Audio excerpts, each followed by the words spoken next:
What if I told you this delicious pot of soup can be ready right in your kitchen? Hi guys, welcome back to my channel where I teach you how to cook Nigerian food step by step. Today we are making authentic Nigerian Afang soup, rich, flavorful and packed with goodness. Let's get started. I started by boiling some water in the kettle. This will be used to soak the dried Afang leaves later on. So while the water is boiling, let's prepare the water leaves. Water leaf is one of the key ingredients in Afang soup. It adds freshness and balances out the richness of the soup.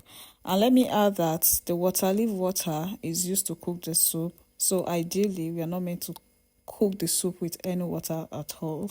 So to prepare the water leaf, remove the tiny flower bud you will find at the bottom of each stalk, then plug out the leaves. Gather them into a small bunch, fold them together and slice them thinly on a chopping board. After cutting, I rinse the leaves to clean off any dirt. Ideally, it's best to rinse before cutting so you don't lose too many nutrients, but either way works, but I prefer to cut before rinsing.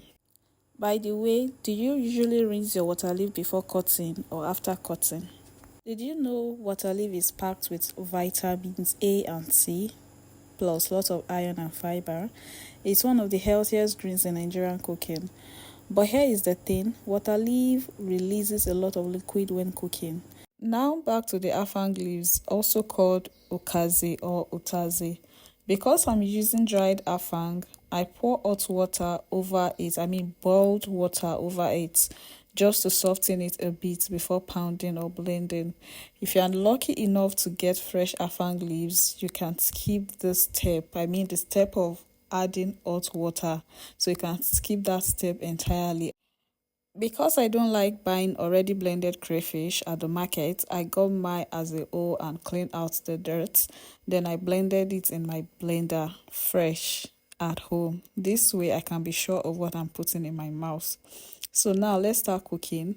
In a pot, I added my clean chicken pieces, some fresh pepper, seasoning cubes, salt, a touch of uziza powder for that hearty spice, and star anise to give it a subtle depth of flavor. I stir everything together, cover the pot, and let it cook gently on a low heat. For this soup, you can use any protein of your choice. You can use beef, goat meat, stockfish, or even assorted meat. But for me, I'm keeping it simple with chicken. And I know some people will still drag me that you don't use chicken for afang soup. Well, I do not care. This is my food and I'm going to make it anyhow I want.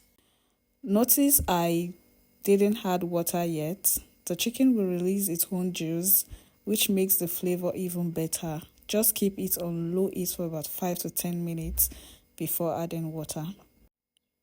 By now, the afang are soaked enough. I drained out the hot water, rinsed it quickly with room temperature water, and then poured it into my blender with just little water to help it blend. You can also pound it the traditional way in a mortar, but since I'm a soft girl, I'm going with the blender today. So if you're using fresh afang, all you need to do is rinse and then pound or blend it roughly. Afang is not meant to be smooth. You want a bit of texture in the soup. Also, please don't add too much water when blending, just enough to get the blends moving. Mine came out a little watery because personally I don't like afang soup too thick. It's been a few minutes with the chicken cooking in its own juice. Now I give it a stir and add some water. At this stage, add just enough water that you know will cook your protein properly, because we will need the liquid to dry down, like to dry totally before moving on to the soup. For this afang soup, I'm adding a mix of proteins and flavors to make it truly delicious. First is my air fried panla fish. I prepared it myself and I'm deboning it here. I'll also be using pomo, also known as cow skin, which I've cut into pieces. Next is stockfish, popularly called oporoko. I really love the depth of flavor stockfish adds to the soup. To prepare it, I sprinkle a little salt, pour hot water over it, and let it sit for a while. And of course, what is Afang soup without periwinkle? I'm using the deshelled kind of periwinkle, which you can easily find in the market. Even though I had cleaned it before, I had to give it one more wash to be sure it is perfectly cleaned. For extra heat, I'll be adding Cameroon pepper, and for that deep traditional taste, a little ogiri, that local fermented flavor that truly sets Nigerian soups apart. Now that the stockfish is ready, it is time to rinse it and get it into the pot. Now it's time to bring everything together. Into the pot of chicken, I added the pomo, the panla fish, stockfish, crayfish, and some Cameroon pepper. I give it a good stir so all the flavors start blending. So after that, I go in with palm oil, stir again, then add some more fresh pepper for extra kick. Cover the pot and let it cook gently for a few minutes so the protein can absorb the flavor. In Nigerian cooking, condiments like crayfish, stockfish, and ogiri carry history and culture. Crayfish is one of the oldest natural seasoning we've used over the years. Ogiri, on the other hand, gives that local earthy aroma that reminds you of true traditional kitchens. So each ingredient adds a layer that makes Afang soup so special. So it's not just about the taste, it's about heritage in the pot. So tell me, which of these condiments could you never cook without? For me, it is crayfish. Even though I wouldn't cook my jollof rice with crayfish. Oh. Now I'm adding the ogiri. This gives the soup its signature traditional taste. Do not get me wrong, it's not compulsory, but I like it.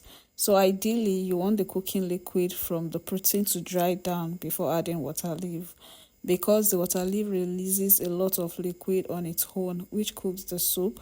But like I mentioned earlier, I prefer my afang soup not too thick, so I didn't let the stock dry completely before moving to the next step. I mean, pouring in my water leaves. So if you want the correct afang soup, please let the protein dry up before adding your washed water leaves. You are using the water leaf water to cook it. I added a little more crayfish and fresh pepper to boost the flavor, then went in with the periwinkle and some extra palm oil for richness. Cover the pot and let it cool down. After about 5 minutes, I opened the pot and gave it a stir. As you can see, there is now a lot of liquid in the soup. That's from the water leaf. So here is the tip. If you don't want your afang to be too watery, pay attention to the ratio of water leaf to afang you are using. And also make sure that you let the water dry up when you are boiling your protein. For a rich, balanced soup, I recommend either 60-40 ratio, that is 60% water leaf to 40% afang leaf, or even 70-30 if you want it lighter, like 70% water leaf and 30% afang leaves. In my own pot today, I'm using about 85% water leaf and just 15% afang leaves, which is why there is so much liquid, but that's exactly how I like it right now. Lighter and not too thick. I poured in the blended afang leaves and gave everything a good stir, then covered the pot to cook for about 5 minutes to 10 minutes. Before covering the pot, you can add a little more palm oil and crayfish if you like. Afang soup is known for its rich, deep flavor, and that usually means being generous with palm oil. But for me, I'm okay with the amount I've added so far. And just like that, our afang soup is ready. Doesn't it look delicious? If you enjoyed this video, please don't forget to give it a thumbs up and subscribe if you have not already. You can also check out my playlist of Nigerian swallows that pair perfectly with this soup, or try it with white rice if you like. Thank you so much for watching, and I will see you in my next video. Bye for now.